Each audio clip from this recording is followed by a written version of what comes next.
কর। বাধ্য হয়ে গণিতের সূত্রের মাঝে মন ডুবাতে হলো ধারার। মাঝে মাঝে আর চোখে দেখছিল কঠিন মুখশ্রীকে। আচ্ছা, একটা মানুষ এত সিরিয়াস হয়? একটু তো স্বাভাবিক কথাও বলা যায় না, শুধু পড়ো পড়ো পড়ো। বহুদিন বাদে গণিতের চাপে ঘুম জড়ো হলো ধারার নেত্রে। বইয়ের উপরই উপর হয়ে ঘুমিয়ে পড়ল ধারা। ল্যাপটপের কাজ শেষে পাশে তাকাতেই দেখলো মহারানী ঘুমে কাদা। গণিতের খাতা কাটাকুটিতে ভরপুর, এর মাঝে ছোট্ট করে লেখা নিরস কঠিন খচ্চর মানব। অনল লেখাটা দেখে হাসলো, তারপর সব বন্ধ করে ধারাকে তুলে নিল কোলে। তখনই চোখ মেলে তাকালো ধারা। দুজনের চোখাচোখি হলো। হুট করে এমন চোখ খোলায় অনল বেশ অপ্রস্তুত হয়ে পড়ল। ধারার চোখ থেকে দৃষ্টি সরিয়ে নিল। বুঝে উঠতে পারছে না কি করা উচিত। তার মুখখানা সেই চোরের মতো হয়ে গেল যে কিনা চুরি করার আগেই ধরা পড়ে গেছে। কিন্তু মাস্টারমশাই তো চুরি করতে যাচ্ছিলেন না, তিনি তো শুধু ধারাকে বিছানা অবধি পৌঁছে দিতে যাচ্ছিলেন। অনল বেশ দ্বিধায় পড়ে গেল।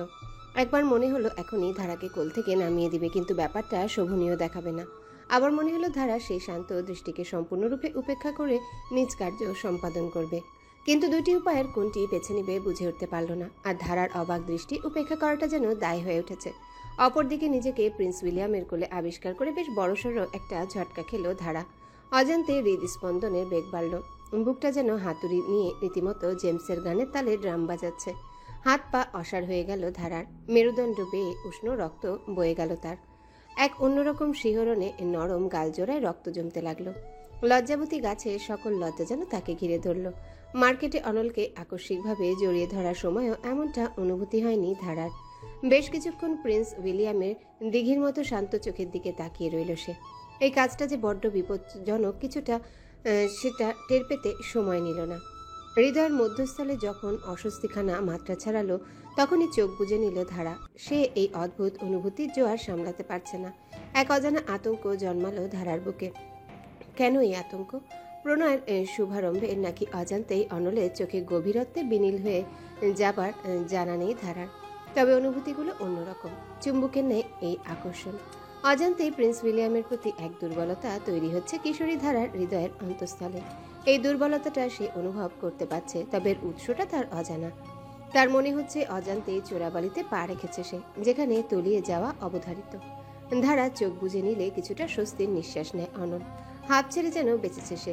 সে ভাবলো ধারা হয়তো এখনো ঘুমের মাঝে, হয়তো চোখ এমনি খুলেছে, তার ঘুম ভাঙেনি।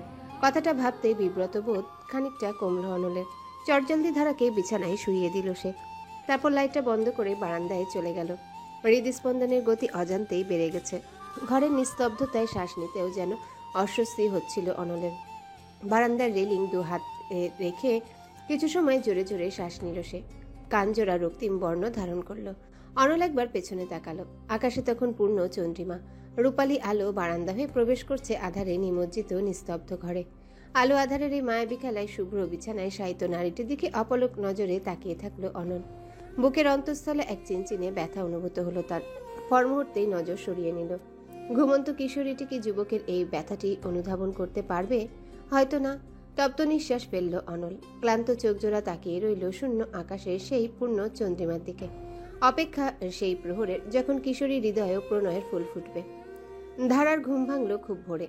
চোখ বন্ধ করে ঘুমের ভান করতে করতে কখন ঘুমিয়ে পড়েছে মনে নেই। চোখ মেলে তাকালো সিলিংয়ের দিকে। মরচে পড়া আদিম যুগের ফ্যানটা ঘুরছে। ক্যাচর ক্যাচর শব্দ হচ্ছে।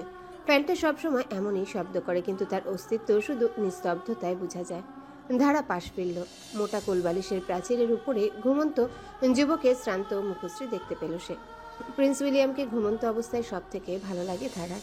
নেই কোনো তিক্ত বাণী, কঠিন মুখশ্রীটিও শান্ত বাচ্চার মতো স্নিগ্ধ দেখায়। কঠিন মুখশ্রীটা বরাবরই নির্বিকার ছিল। তার মনে কি চলতো কখনোই আন্দাজ করতে পারত না ধারা, তবে এখন পারে। মাঝে মাঝে মুখশ্রী বিব্রত হয়, মাঝে মাঝে উৎকণ্ঠা দেখা যায়, কখনো গম্ভীর তো কখনো হাস্যোজ্জ্বল। প্রিন্স উইলিয়ামও যে সাধারণ মানুষের মতো আবেগপ্রবণ হতে পারে সেটা আগে না জানলেও এখন জানে ধারা। আন মনে হাসল সে। মনের মাঝে এক অবাধ্য চিন্তা মাথাচাড়া দিল। এই ঘুমন্ত শান্ত মুখশ্রীটা একবার ছুঁয়ে দেখার অবাধ্য ইচ্ছে। পর মুহূর্তে নিজেকে শাসালো কঠিনভাবে। মুখের প্রায় কাছে যাওয়া হাতখানা টেনে নিল। আজকাল অবান্তর ইচ্ছে তার মাথা খারাপ করে দিচ্ছে। মস্তিষ্কটা জুড়ে প্রকটভাবে অনল ভাই বিস্তার করছে। এটা ঠিক নয়, প্রচণ্ড বিপজ্জনক ব্যাপার। মাথা ঝাঁকালো ধারা। তার অবাধ্য চিন্তাগুলো এক গভীর প্রকোষ্ঠে তালাবদ্ধ করল। তারপর উঠে ওয়াশরুমের দিকে ছুটল। ধারা চলে যেতেই চোখ খুলল অনল। ঠোঁটখানা বিস্তারিত হলো, ফুটে উঠল বিচিত্র হাসি। ক্যাফেটেরিয়ায় বসেছে বন্ধুমহল। আজ তারা গম্ভীর, কারো মুখে হাসি নেই। দিগন্ত যে কিনা সর্বদা ব্রেকিং নিউজ দেবার তালে থাকে, তার মুখও রক্তশূন্য। ক্যান্টিনের রফিক মামা খানিকটা চেঁচিয়ে বলল, কি গো, সামোসা দিবনি? নীরব খানিকটা থমথমে গলায় বলল, না মামা, সামুজাই দুঃখ খুঁজবে না, তুমি বরং ডিম প্যাটিস দাও। হয়েছেটা কি? এমন মুখ লটকায় আছো কেন? সবগুলোরে দেখে তো মনে হচ্ছে এক একটারে কেউ পিটাইছে।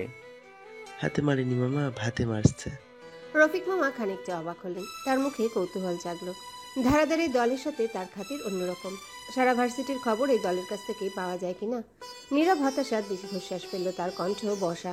ভরাক্রান্ত গলায় বলল, আমাদের নতুন ক্রস টিচার এবার আমাদের নাকানি চোবানি খাওয়াই ছাড়বেন। আমি ব্যতীত একজনও পাশ করবে কিনা সন্দেহ। নীরবের কথা শুনে কৌতূহল মরে গেল রফিক মামার। ভেবেছিল বড় কোনো খবর, কিন্তু এটা তো ভার্সিটির হরামেশার কথা। ছেলে মেয়ে রিটেক খায়টা নতুন কি? খানিকটা বিরক্ত হয়েই বলল, রিটেক খাইয়া 1 বছর ঝুইলে থাকবা, এটা তো খুবই নর্মাল। আমি ভাবলাম কি নাকি। রফিক মামার কথায় আশ্বস্ত হলো না তারা। তারা এখনো আগের মতোই বসে রয়েছে। তাদের ক্লাস অ্যাসেসমেন্টের রেজাল্ট দিয়েছে। নীরব ব্যতীত একজন ও 4 কিংবা 5-এর উপরে পায়নি। দিগন্ত ভেবেছিল সারপ্রাইজ টেস্টটা হয়তো অনল স্যার বাদ দিবেন, কিন্তু সে তা করেনি। এখানেই এর নাম্বারের এমন নাজেহাল। মেন পরীক্ষায় যে কি হবে সেটা নিয়ে 4 জন খুবই চিন্তিত। এর মাঝেই দিগন্ত বলে উঠল, এই ব্যাটাকে প্রথম থেকে বিরক্ত লাগে। কি শত্রুতা কে জানে। অন্তত পক্ষে স্টেপেন মার্ক তো দিতেই পারতো। মার্ক চেয়েছে, কিডনি তো না। তার সাথে সম্পূর্ণ সহমত জানালো অভিক। ক্ষোভ জোরানো স্বরে বলল, বেটা নিজের পার্সোনাল লাইফের ক্ষোভ আমাদের উপর দিয়ে মেটাই, শান্তি পাবে না দেখিস। চিন্তা কর, ধারার মামাতো ভাই, অথচ ওকে সবচেয়ে কম নাম্বার দিয়েছে 3। এটা কোনো বিচার? দেখিস এই লোক জীবনে সুখী হবে না। ওর গার্লফ্রেন্ড অন্য কারোর সাথে ভেঙে যাবে, যা একটু বিয়ে হবে বউ থাকবে না। আমাদের সাথে যা করেছে উপরের একজন দেখেছে, শাস্তি পাবে এই অনল স্যার। ওর উপর শোধ তুলতে হবে। মনে আছে আরিফ স্যারের উপর জনগণ কিভাবে শোধ তুলেছিল? এর উপরও সেই ওষুধ প্রয়োগ করতে হবে। মানা যায় 45 জনের মধ্যে মাত্র 4 জন 20-এর উপরে পেয়েছে, আর সব 10-এর নিচে। ক্লাসের সবাই এমনিই ক্ষেপে আছে। একটা মিটিং ডাকলেই হবে। দিগন্তের কথা শেষ না হতেই ধারা ভেটো দিল। কর্কশ গলায় বলে উঠল, আচ্ছা তোদের সমস্যা কি বলতো? নিজের ব্যর্থতার দোষ অনুষ্ঠানের উপর দিচ্ছিস কেন? উনি তো ক্লাসের লেকচারের বাহিরে ম্যাথ দেন না, তাহলে শুধু শুধু তার উপর এত চেঁচাচ্ছিস কেন? পড়বি না তাহলে মার্ক নিয়ে মুখ দেখে দেবে। তুই চেতেছিস কেন? অদ্ভুত তো, হুট করে ভাইয়ের উপর দরদ উঠতে উঠলো নাকি? স্টেপের মার্ক সবাই দেয়, সেও তো দিতে পারে। পড়বি না তাহলে মার্ক কি মুখ দেখে দেবে? অদ্ভুত। স্টেপের মাঝেও যদি ভুল করে রাখিস, মার্ক দিবে কিভাবে? যত সব, মাথায় তো শুধু নষ্ট বুদ্ধি জমিয়ে রেখেছিস। এসব ছাড়, আর একটু পর। বলেই উঠে দাঁড়ালো সে। হনহন করে ক্যাফেটেরিয়া থেকে বেরিয়ে গেল। ধারার এমন পরিবর্তন যেন কারোর হজম হলো না। আগে এই মেয়ে সকলের সাথে বসে অনলের পিন্ডি চটকাত, অথচ আজ হুট করে যেতে উঠল যেখানে সব থেকে কম নাম্বার সেই পেয়েছে। দিগন্ত বিস্মিত গলায় বলল, যা বাবা, কি হলো? এই ধারা আজ উল্টো ধারায় চলছে কেন? কি এমন বললাম যে ক্ষেপে লাল হয়ে গেল? কিরে মাহি, ওর কি হয়েছে জানিস?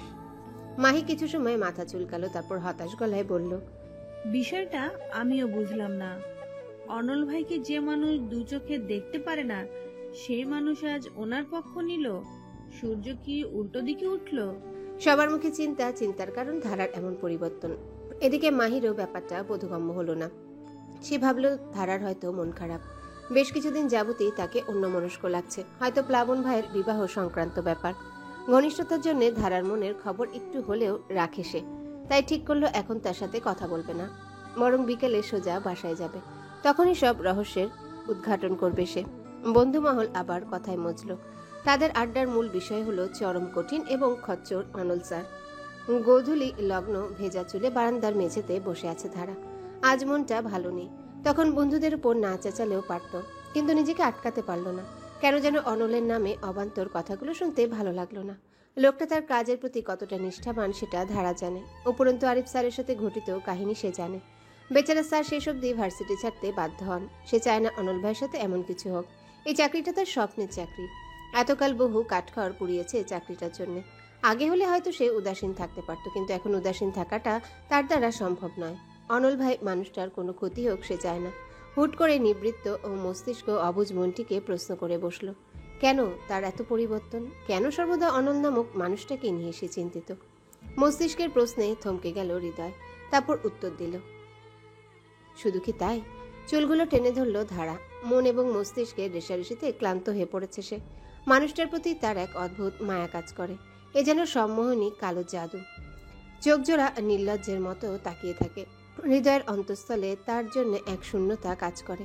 সবকিছু যেন প্রহেলিকা, বিশাল অদ্ভুত প্রহেলিকা। এই চিন্তার ঢেউয়ে ছেদ ঘটায় বড় মা। তীব্র স্বরে চেঁচিয়ে বলেন, ধারা, মাহি এসেছে। মাহির নাম শুনতেই সকল চিন্তারা ভো দৌড় দেয়। মাহি এই বাড়িতে খুব একটা আসে না, কিন্তু আজ বিনা নোটিশে তার আগমনে ধারা খুশিতে গদগদ হবার বদলে চরম উদ্বিগ্ন হয়ে উঠল। চটজলদি উঠে দাঁড়ালো সে, ছুটে গেল বসার ঘরে। মাহি তখন বড় মার সাথেই গল্প করছে। ধারাকে দেখেই সুভাষিনী বলল, যা, মাহিকে নিয়ে ভেতরে যা, আমি নাস্তা নিয়ে আসছি। ধারা পড়ল মহা বিপকে। সে মাহিকে নিজের আগের ঘরে নিয়ে যেতে পারবে না, কারণ সেখানে যমজেরা দরজাটকে কিছু গোপন কাজ করছে। আর অনলের ঘরে নিয়ে যেতে পারছে না। ধারাকে ভূতের ন্যায় দাঁড়িয়ে থাকতে দেখে সুভাষিনী আবারও বলল, কি রে, নিয়ে যাও ওকে। এশারা ঘর আটকে রেখেছে। এশাদের ঘরে কেন যাবি? অদ্ভুত তো, তোর আর অনলের ঘরে নিয়ে যা। ধারা কিছু বলার পূর্বেই মাহি বিস্মিত কণ্ঠে প্রশ্ন করে বসল, অনল ভাইয়ের রুমে ধারা থাকে? ওমা, স্বামীর ঘরে স্ত্রী থাকবে এটাই তো স্বাভাবিক। ওমা, স্বামীর ঘরে স্ত্রী থাকবে এটাই তো স্বাভাবিক। স্বামী স্ত্রী কি আলাদা রুমে থাকে? সুভাষিনীর হাস্যোজ্জ্বল মুখে বলা কথাটা মস্তিষ্কের স্নায়ুকোষে পৌঁছাতে সময় নিল মাহির। সে উদ্ভ্রান্তের মতো কিছু সময় তাকিয়ে রইল। নিউরনগুলো রেশারেশি করছে একটা শব্দে, স্বামী স্ত্রী। তার বিস্মিত নজর পড়ল ধারার উপর। ধারা ঠোঁট কামড়ে দাঁড়িয়ে আছে, কপালে তার ঘাম জমছে, মুখশ্রীতে ক্ষীণ আতঙ্ক, হাটে হাড়ি ভাঙার। অস্পষ্ট দলা পাকানো স্বরে বলল, স্বামী স্ত্রী মানে? ধারা উত্তর খুঁজছে কিন্তু পাচ্ছে না। মস্তিষ্কটা হুট করে উইন্ডোজ কম্পিউটারের মতো শাটডাউন দিয়েছে। মিথ্যের জটলার মাঝে যেন নিজেই আটকে গেছে। পর মুহূর্তে নিজের অপারগতার উপর ধিক্কার জানালো সে। সাথেই মাহির সাথে বন্ধুত্ব নষ্ট হবার পূর্বাভাস পেল। কিছু বলার আগে সুভাষিনী অতি উৎসাহের সাথে বলে উঠল, হ্যাঁ, অনল এবং ধারার তো বিয়ে হয়েছে। কি রে ধারা, মাহিকে জানাসনি? ধারার উত্তর এলো না। সে মাথা নিচু করে দাঁড়িয়ে আছে। এক এক করে সব মিথ্যে ফাঁস হচ্ছে এবং সে নির্বাক দর্শকের মতো দেখছে। কারণ করার কিছুই নেই। এদিকে মাহির ভেতরটা চুরমার হচ্ছে। সে যেন বারংবার সপ্তম আসমান থেকে পড়ছে, আবার কেউ তাকে তুলে ধরছে এবং সে আবার পড়ছে। মস্তিষ্ক অসাড় হয়ে যাচ্ছে। খুব কষ্টে বলল, কবে বিয়ে হয়েছে ওদের? আফিয়ার বিয়ের দিনই। মাহি মাথা ঘুরে উঠল। প্রায় 1 মাস পূর্বের ঘটনা, অথচ তার প্রাণের বান্ধবী নিপুণভাবে তার থেকে চেপে গেছে। অথচ এই বান্ধবীকে নিজের প্রেম কবুতর বানাতে বসেছিল মাহি। স্ত্রীকে দিয়ে স্বামীর কাছে প্রেমপত্র পাঠাচ্ছিল অজ্ঞাত মানবী। নিজের বোকামির উপর নিজেই লজ্জিত হলো সে। মাহি দাঁড়িয়ে রইল ভূতের মতো। তার মুখে কোনো শব্দ নেই, শুধু স্থির শান্ত দৃষ্টিতে তাকিয়ে রইল নিজের বান্ধবীর দিকে। সুভাষিনী বেগম আজ অতি উৎসাহী। সে প্রফুল্ল কণ্ঠে বলল, তুমি জানো না? এটা তো জানতাম না। দাঁড়াও তো, তুমি বসো, আমি কালো জাম বানিয়ে আনছি। বিয়ের খবর মিষ্টি মুখ করে খেতে হয়। প্রচন্ড লজ্জা, ক্রোধ, অপমানে বিব্রত মাহি আজ দাঁড়াতে পারছে না। ভেতরটা যেন চুরমার হয়ে যাচ্ছে। কোনো মতে বলল, আন্টি লাগবে না, বিয়ের খবরে মিষ্টি মুখ হয়ে গেছে, আর মিষ্টি খাবো না। আর এমনিও আমি মিষ্টি তেমন খাই না। আজ চলি, আমার একটু কাজ আছে। ধারাকে দেখতে এসেছিলাম, দেখা হয়ে গেছে। বলেই হনহন করে বেরিয়ে গেল মাহি। সুভাষিনী বুঝলেন না ঠিক। মেয়েটার আচরণ বেশ বিচিত্র ঠেকল তার কাছে। অবাক কণ্ঠে বললেন, কি হলো? মেয়েটা চলে গেল কেন? ধারা উত্তর দিল না, বরং ক্রুদ্ধ বান্ধবীর পেছনে ছুটল। আকুল গলায় নাম ধরে বেশ কবার ডাকলো, কিন্তু মাহি তা উপেক্ষা করলো। একটা রিকশায় চেপে নিজ গন্তব্যে চলে গেল। ধারা দাঁড়িয়ে রইল লোহার কেচি গেটে। অসহায়ের ন্যায় মাটির দিকে তাকিয়ে রইল। বান্ধবী হারানোর যন্ত্রণা অনুভূত হলো কিশোরীর মনে। ঘরে ফিরলে সুভাষিনীকে একই জায়গায় দাঁড়িয়ে থাকতে দেখল ধারা। তার লম্বাটে মুখখানা দেখে সুভাষিনী চিন্তিত গলায় বললেন, কি হলো? তোর মুখটা বাংলার 5-এর মতো লাগছে কেন? আসলে কেউ জানতো না বিয়ের খবরটা, আমি কাউকে বলিনি। ও, ধারার কথায় সুভাষিনী ঠিক কি বুঝলেন জানা নেই, তবে তিনি মুখে হাত দিয়ে কিছু সময় ভাবলেন, তারপর ঠোঁটে হাসি এঁকে বললেন, আরে বান্ধবীরা এমনই হয়, কিছু লুকালেই রেগে যায়। তুই মন খারাপ করিস না, কালকে ভার্সিটি গিয়ে ওকে জড়িয়ে ধরিস, দেখবি ওর মন ভালো হয়ে যাবে, ওর রাগ পড়ে যাবে। তুই বরং রুমে যা, আমি কালো জাম বানিয়ে নিয়ে আসছি। সুভাষিনী রান্নাঘরে চলে গেলেন। ধারা সেখানেই দাঁড়িয়ে রইল। দীর্ঘশ্বাস ফেলল সে। বড় মা তো আর জানে না মাহির এই রাগ যে সে রাগ নয়, ভঙ্গুর হৃদয়ে সুপ্ত রাগ। কাটা ঘায়ে নুনের ছিটা দিলে যে রাগের উৎপত্তি হয়, মাহির রাগটা সেই রাগ। শুধু জড়িয়ে ধরলে যদি কমে তবে তো ভালোই, কিন্তু মাহির সাথে বন্ধুত্ব নষ্ট হবার সাথে সাথে আরও একটা সূক্ষ্ম ভয় মনে জন্মালো। বন্ধুমহল যদি জেনে যায় তবে কি হবে? বন্ধুমহল জানা মানে দিগন্ত জানা, দিগন্ত জানা মানে ভার্সিটি জানা, আর ভার্সিটি যদি জেনে যায় তবে কি হবে? নানাবিধ কুচিন্তা ক্ষুদ্র মস্তিষ্কে ঘিরে ধরল। ধারা আর চিন্তা করতে পারল না। নিজ ঘরে যেয়ে ফোন হাতে নিল, ডায়াল করলো মাহির নাম্বারে, কিন্তু ফোনটা কেউ ধরল না। অবহেলায় বাজতে থাকলো মাহির মোবাইল। অনল ফিরল সন্ধ্যার অনেক পরে। জ্যামের মাঝে বসে থেকে অনেক নাজেহাল অবস্থা তার। ঘামে ভিজে গেছে নীল শার্টটা, কপালে সিল্কি চুলগুলো লেপ্টে আছে ভেজার কারণে। আজ দেরি হবার কারণ প্লাবন। বিয়েতে কলেজে তেমন কাউকে দাওয়াত দেয়নি সে, তাই আজ পরিচিত শিক্ষকদের বাহিরে খাইয়েছে। অনলের যাবার ইচ্ছে ছিল না, কিন্তু প্লাবন নাছোড়বান্দা, তাই বাধ্য হয়ে যেতেই হলো। বাসায় এসে দেখলো ডাইনিং টেবিলে বেশ জটলা। কালো জাম বানানোর জন্য মাছির মতো সবাই আক্রমণ করেছে। জামাল সাহেবের দাঁতের অবস্থা খুব খারাপ, সর্বোচ্চ 10 দাঁত গুনে পাওয়া যাবে কিনা সন্দেহ। তবুও সে কালো জাম খাচ্ছেন। রাজ্জাক একেবারে ছোট ছোট করে কেটে দিয়েছেন যেন বাবা তার খেতে পারে। ইলিয়াস তো হাঁটছে আর টুক করে একটা কালো জাম মুখে পড়ে নিচ্ছে। অনল মাকে দেখে বলল, আজ এত আনন্দের কারণ? সুভাষিনী ছেলের মুখখানা ধরে আদর করলেন, তারপর একটা কালো জাম মুখে পুরে দিয়ে বললেন, কারণ ছাড়া আনন্দিত হওয়া যায় না নাকি? অনল উত্তর দিতে পারল না, কারণ মুখ ভর্তি মিষ্টি। এত আনন্দের মাঝেও এসে আশাকে দেখা গেল ফ্রিজের সামনে কান ধরে দাঁড়িয়ে আছে। তাদের মুখ কুচকুচে কালো হয়ে আছে। অনল মিষ্টি খেয়ে রুবিকে জিজ্ঞাসা করলো, এ দুটো কান ধরে দাঁড়িয়ে আছে কেন? শাস্তি দিয়েছি, সায়েন্স প্রজেক্টর নামে আকাম করেছিল, দেখো না কালো বাদরের মতো মুখ করে রেখেছে। এই জন্য শাস্তি, সারাদিন ওই ঘরে কান ধরে দাঁড়িয়ে থাকবে। মানুষ হাঁটবে চলবে আর এই দুটোকে দেখবে, দেখে দেখে হাসবে, তারপরও যদি না শুধরায় একদম বাহিরের দরজার সামনে দাঁড় করে রেখে দেব। রুবির কথার প্রতিবাদ করলো এশা। বিনয়ী স্বরে বলল, সায়েন্স প্রজেক্টই করছিলাম, ফর্মুলার হালকা ঝামেলা হয়ে গেছে। সব পরীক্ষা যে সফল হয় তা তো না, কিছু কিছু পরীক্ষা বিফলে যায়, তবে তো তাদের বিজ্ঞানী বলে। মারবো টেনে এক চর, বিজ্ঞানী হয়েছিস মহারানীরা। রুবির রাম ধমকে দমে গেল এশা। আশাও মাথা নামিয়ে নিল। তারা এখনো কান ধরে দাঁড়িয়ে আছে। অনল মাথা ঘামালো না বেশি, এই দুটো কখনোই শুধরাবে না। সে ক্লান্ত স্বরে বলল, আমার বউ কোথায়? ঘরেই আছে, কত বললাম আসলো না, মন খারাপ হয়তো। সুভাষিনী রান্নাঘর থেকে বলে উঠলেন। অনল কিছু একটা ভাবলো, তারপর পা বাড়ালো নিজ ঘরের দিকে। ঘরে ঢুকে ব্যাগখানা রাখলো অনল। তার জিজ্ঞাসু চোখ পুরো ঘরটি একবার দেখলো। ধারাকে দেখতে পাওয়া যাচ্ছে না। টাওয়েলটা ঘাড়ে নিয়ে সে পা বাড়ালো বারান্দার দিকে। তার আন্দাজ সঠিক, মেঝেতে পা ছড়িয়ে বসে আছেন মহারানী। তার চোখ মোবাইলে আটকে আছে, গোল মুখখানা লম্বাটে দেখাচ্ছে। অনল হাত ভাঁজ করে হেলান দিল দরজায়। ঠ্যাস মারা কণ্ঠে বলল, কিরে ফেলু রানী, এখানে পা ছড়িয়ে কি করছিস?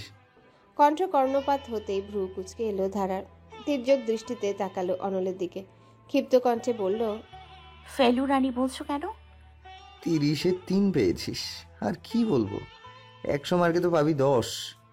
ফেল করারও পর্যায়ে থাকে, তো সেটাও নেই। অন্য সময় ধারা তেড়ে আসতো, কিন্তু আজ তা হলো না। উল্টো ঠোঁট উল্টে বলল, মহাকাণ্ড হয়ে গেছে। ভ্রু কুচকে অনল শুধালো। ধারা উঠে দাঁড়িয়ে উদ্বিগ্ন কণ্ঠে বলল, মাহিনা জেনে গেছে আমাদের বিয়ের কথা, রেগে ঘর ছেড়ে চলে গেছে। আমাদের বিয়ের কথা জেনে ওর বাড়ি ছাড়বে কেন? ধুর না, আমাদের বাসায় আসছিল। বড় মা হাটে হাড়ি ভাঙতেই সে রেগে বেরিয়ে গেল। আমি ফোন করছি, ধরছে না। অনল বেশ উদাসীনতার সাথে বলল। ও, তারপর সে ওয়াশরুমে চলে গেল। ধারা অপেক্ষা করছিল অনল হয়তো কোনো প্রতিক্রিয়া দেখাবে, কিন্তু শুধু হতাশাই হাতে পেল। লোকটা একেবারেই নির্বিকার। মিনিট 10 বাদে ওয়াশরুম থেকে বের হলো অনল। পরনে একটা ট্রাউজার আর কালো পোলো শার্ট। আয়নার সামনে দাঁড়িয়ে চুল মুছতে মুছতে তাকালো ধারার দিকে। ধারার প্রতিবিম্ব দেখা যাচ্ছে। সে এখনও চিন্তিত চিত্তে মাহিকেই ফোন দিচ্ছে। অনল মুখ গোল করে দীর্ঘশ্বাস পেল, তারপর টেবিলে বসতে বসতে বলল, পড়তে বস ফেলুরানি। আর 1 মাস আছে। আমি চাই না মানুষ আমাকে ফেলুর বর বলুক। ধারা তার কথা সম্পূর্ণ উপেক্ষা করে বলল, আচ্ছা তোমার কি মনে হয় মাহিকে আমার উপরে খুব রেগে আছে? ওর ইচ্ছে হয়েছে, রাগ করেছে। তুই এখন যেটা করতে পারিস সেটা হলো ক্যালকুলাস বইটা নিয়ে চ্যাপ্টার 1 থেকে শুরু করে 3 পর্যন্ত ম্যাথগুলোর সমাধান। ধারা অনলের মুখোমুখি বসলো, চিন্তিত ব্যগ্র কণ্ঠে বলল, অনল ভাই আমার চিন্তা হচ্ছে। কেন বলতো, কিসের এত চিন্তা?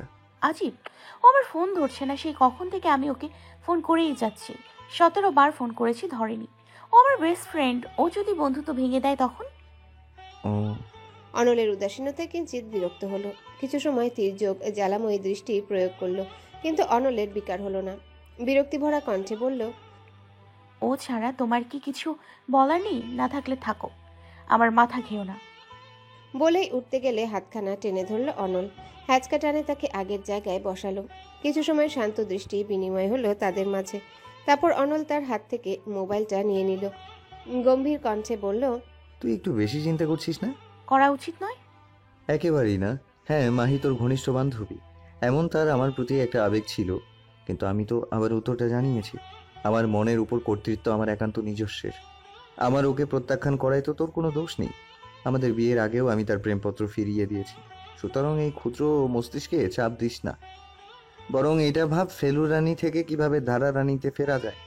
আমি তো ভেবেছি তুই 3 পাওয়া লজ্জায় গা ঢাকা দিয়েছিস। আমাকে হতাশ করলি রে ধারা। শেষমেশ আমার বউ ফেলটু। তাহলে আমার কি করা উচিত? ওই যে বললাম, ক্যালকুলাস। যথা আজ্ঞা মাস্টার মশাই। অনল নিঃশব্দে হাসল। বা হাতটা অজান্তে চলে গেল ধারার গালের কাছে। আলতো হাতে হালকা টেনে দিল সে। সাথে সাথেই জমে গেল ধারা। হৃৎপিণ্ডের রক্তস্রোত যেন বাড়ল। ফ্যালফ্যাল চোখে তাকিয়ে রইল সামনে থাকা মানুষটার দিকে। এই অনুভূতিটির নাম কি? ভালো লাগা, আবেগ নাকি প্রণয়? ক্লাসরুমে ঢুকতেই মাহির দেখা পেল ধারা। আজ একটু তাড়াতাড়ি এসেছে। অনলের ক্লাস না থাকা সত্ত্বেও মানুষটিকে ঠেলে উঠিয়ে সকাল 7টায়, তারপর টেনে হিচড়ে তাকে নিয়ে এসেছে কলেজে। অবশ্যই এতে ধারার দোষ নেই, কারণ নানা ভাইয়ের হুকুম ধারা একা কোথাও যাবে না। গেটের থেকে একটু দূরে বাইক থামতেই বিনা বাক্যে ধারা ছুটল ভার্সিটির দিকে, কারণ এখন মোক্ষম হলো মাহির মুখোমুখি হওয়া। অনল পেছন থেকে ডাকলো, আসতে যা। কিন্তু ধারা তা কানে তুলল না। সে যা ভেবেছে তাই হয়েছে। মাহি আজ তার জন্য কৃষ্ণচূড়া গাছের নিচে অপেক্ষা করেনি, সোজা ক্লাসে এসে পড়েছে। মেয়েটা বড্ড অভিমানী। ধারার ভাষায় প্রচুর সেন্টি খায়। তিল থেকে তাল খসলেই তার মুখ ভার হয়ে যায়। তবে ধারার জানা আছে অভিমান কিভাবে ভাঙানো যায়। সে সোজা যে মাহির পাশে বসে পড়ল। ব্যাগ থেকে একটা ক্যাডবেরি বড় চকলেট বের করলো। চকলেটটা অবশ্য জোরপূর্বক অনলকে দিয়ে কেনানো হয়েছে, কারণ সেটা মাহির পছন্দ। সকাল সকালে চকলেটের জন্য বেচারাকে বেশ কাঠখড় পোড়াতে হয়েছে। কিন্তু বিবাহিত মানুষের গণতন্ত্র একটাই, বউয়ের দাবি। বাঁচো মরো মানতেই হবে। অনলেরও সেটাই করতে হয়েছে। সেই কথা না হয় তোলা থাক। চকলেটটা এগিয়ে গিয়ে মৃদু কণ্ঠে বলল, দোস্ত সরি, আসলে সবকিছু এমনভাবে হয়েছে আমি বুঝতে পারছিলাম না। রাগ করিস না। ধারা ভেবেছিল কাজ হবে, কিন্তু তাকে সম্পূর্ণ ভুল প্রমাণিত করে মাহি উঠে দাঁড়ালো। বিনা বাক্যে নিজের ব্যাগ কাঁধে নিল, গিয়ে বসলো ধারার অতীব অপছন্দের ক্লাসমেট মাধবীর পাশে। ধারা তাকে ডাকতে চাইল, কিন্তু থেমে গেল। মানুষের একটা বাজে প্রবৃত্তি আছে, যে সকল মানুষদের তারা অপছন্দ করে তারা চায় না তাদের পছন্দের মানুষগুলো সেই অপছন্দের মানুষের আশেপাশে থাকুক কিংবা কথাও বলুক। ধারার মাঝে এই প্রবৃত্তিটি যেন একটু মাত্রাতিরিক্তই। ভার্সিটিতে ভর্তিতে হবার পর থেকে মাধবী নামক মেয়েটিকে তার অপছন্দ। সবকিছুতে তার অতিরিক্ত বোঝা ভাব। ধারার মতে মেয়েটি অতিমাত্রায় স্বার্থপর। ভার্সিটির শুরুর দিন থেকে যখন সিনিয়র ভাই বোনেরা র্যাগিং করত, তখন সেই র্যাগিং থেকে বাঁচার জন্য সে নিজ ক্লাসমেটদের নামে কথা লাগাতো। ফলে তার সাথে সিনিয়রদের সখ্যতা হলেও ক্লাসের বাকিদের উপর চলত র্যাগিং। ধারাও সেই র্যাগিংয়ের শিকার। এই মাধবী মেয়েটার জন্য অহেতুক কারণে এক আপুর কাছে বকা খেতে হয়েছিল তার। সেখান থেকে এই মেয়েটাকে অপছন্দ তার। ধারার অপছন্দ বিধায় মাধবীকে বন্ধু মহলেরও অপছন্দ। অথচ আজ সেই মাধবীর সাথেই গিয়ে বসেছে মাহি। ফলে প্রচণ্ড রাগ জমল মনের কোণে। আগুন জ্বলে উঠল তার মস্তিষ্কে। নিজের বান্ধবীর উপেক্ষা হয়তো এতটা কষ্ট দিত না যতটা তার শত্রুর সাথে সখ্যতায় দিচ্ছে। ধারা চেয়েছিল মাহির সাথে সব ঠিকঠাক করে নিবে, কিন্তু মাহির এমন কার্যে সেই ইচ্ছে বর্জন করেছে সে। কঠিন সিদ্ধান্ত নিল সে আর নিজে থেকে মাহির রাগ ভাঙাবে না। তার রাগ করার ইচ্ছে থাকলে করুক। তার আর অনলের বিয়ে তো নিজের ইচ্ছেতে হয়নি, তখন এর পরিস্থিতি অনুকূলে ছিল না। তাই সে মাহিকে কিছুই জানায়নি। অনল ভাইকে মাহি পছন্দ করতো, সেখানেও তার কোনো দোষ নেই। অনল ভাই তাকে প্রত্যাখ্যান করেছে, সেখানেও তার দোষ নেই। তবুও ধারা তার রাগ ভাঙাবার চেষ্টা করেছিল, অথচ মাহি কিনা তাকে উপেক্ষা করে তার উপর রাগ দেখিয়ে মাধবীর সাথে বন্ধুত্ব করতে গেছে। যাক, চলে যাক সে, ধারার দায় পড়েনি তার রাগ ভাঙানোর। চকলেটটা ব্যাগে পুড়ে ফেলল সে। এদিকে দুজন প্রাণপ্রিয় বান্ধবীকে দুপ্রান্তে বসতে দেখে দিগন্ত, অভিক এবং নীরব প্রচণ্ড অবাক। মাহি এবং ধারা ফেভিকলের আঠার মতন, দুজন যেন দুজন ছাড়া অচল। অথচ একজন দক্ষিণে বসেছে তো অন্যজন বসেছে উত্তরে। দিগন্ত অভিককে ধাক্কা দিয়ে বলল, চুন্নি দুটোর আবার কি হয়েছে? একটাকে টেকনাফে আর একটাকে তেতুলিয়া কেন? কলিযুগে চলছে রে, কলিযুগ চলছে রে, কিছুই বোঝা যাচ্ছে না। নয়তো দেখ, মাহিয়ার ধারের মাঝেও ঝামেলা হলো। গুরুতর কিছুই হয়েছে, নয়তো মাধবীর পাশে মাহির বসার কথা না। এদিকে ধারাও দেখ রেগে লাল হয়ে আছে, ও তো কথাও বলছে না। খোঁজ তো নিতেই হবে। অভিক সহমত জানালো। নীরব চুপ করে রইল, শুধু চোখ ছোট ছোট করে মাহি এবং ধারাকে দেখলো। দুজনের মাঝে একটা থমথমে আবহাওয়া। একজন আরেকজনের দিকে তাকাচ্ছেও না, কথা তো দূরে থাক। তবে কি ফাটল ধরল বন্ধু মহলে? স্কুল কলেজের বন্ধুত্বগুলো অন্যরকম হয়, তখন মানুষের মনটা থাকে ছোট, সেখানে নিজের স্বার্থ ততটা থাকে না। কিন্তু ভার্সিটির বন্ধুত্ব অন্যরকম। এই জীবনে নিজেদের ভবিষ্যৎ গড়ে মানুষ স্বার্থ উচ্চাকাঙ্ক্ষার মাঝেও কিছু কিছু মানুষের একটা দল তৈরি হয়, যারা সারাদিনই একসাথে কাটায়। এই সারাদিন একসাথে থাকলেও সিজি, নোট, নাম্বার, অ্যাসাইনমেন্ট, প্রেম সব মিলে বন্ধুত্বে ফাটল ধরে। এমন কত গ্রুপ আছে যা ফার্স্ট ইয়ারে তৈরি হলেও ফোর্থ ইয়ার আসতে আসতে ভেঙে গুড়িয়ে গেছে। মনোমালিন্য, ঝগড়া, অভিমান, রাগ, ক্ষোভ বন্ধুত্বের মিষ্টি এই সম্পর্কটিকে করে তোলে তিক্ত। তারপর ভার্সিটি শেষ হয়, এক একজন এক এক পথে নিজেদের জীবন নিয়েই ব্যস্ত। ফিরে থাকার সময়টাও হয় না। অবহেলায় পড়ে থাকে ক্যাফেটেরিয়ায় কাটানোর সময়, আড্ডা, গান এবং চায়ের কাপ। নীরব দীর্ঘশ্বাস ফেলল। ইট পাথরের এই ঢাকায় সে একা। আত্মীয়রা থাকে সুদূর পঞ্চগড়। এই বন্ধু মহলটি তার পরিবার। সে চায় না এই সুখময় জায়গাটা নষ্ট হোক। সে চায় না এই পাঁচজনের মাঝে কোনো ফাটল ধরুক। রাগ, ক্ষোভ তো থাকবে, কিন্তু দিন শেষে না হয় এই বন্ধুত্বের মিষ্টতা নিয়ে তার সমাধান হোক। ক্লাস শেষ হলো।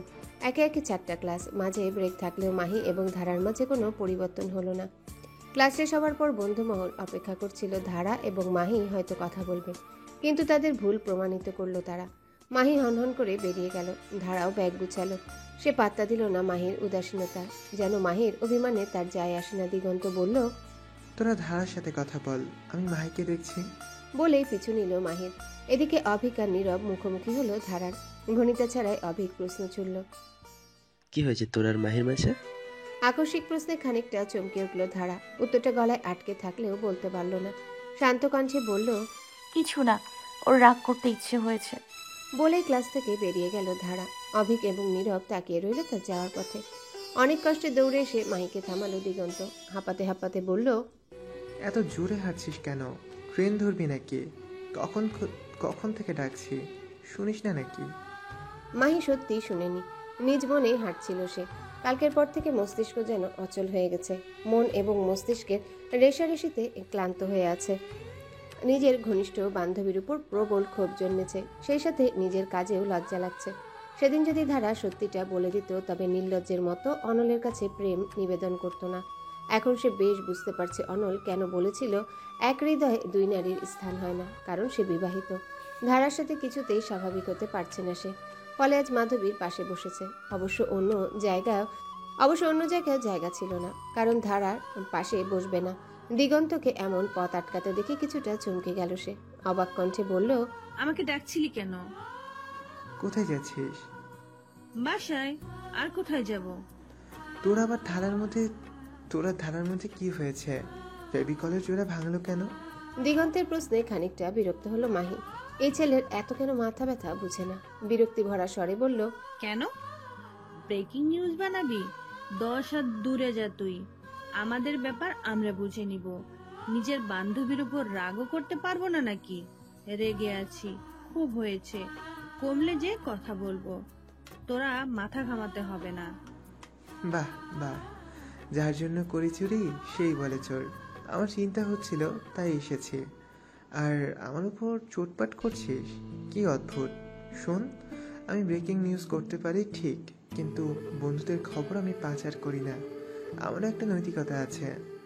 দুঃখ ভরাক্রান্ত কণ্ঠে দিগন্ত বলল। মাহি এখনো ভ্রুযুগল কুঞ্চিত করে তার দিকেই তাকিয়ে আছে। ছেলেটা আস্ত নাটকবাজ, শুধু নাটক করে। বুক বাঁকিয়ে বলল, হইছে, থেমে যা। নাটক যত সব, তোর স্বভাব আমার জানা আছে। বিশ্বাস করি না তো? মনে থাকবে।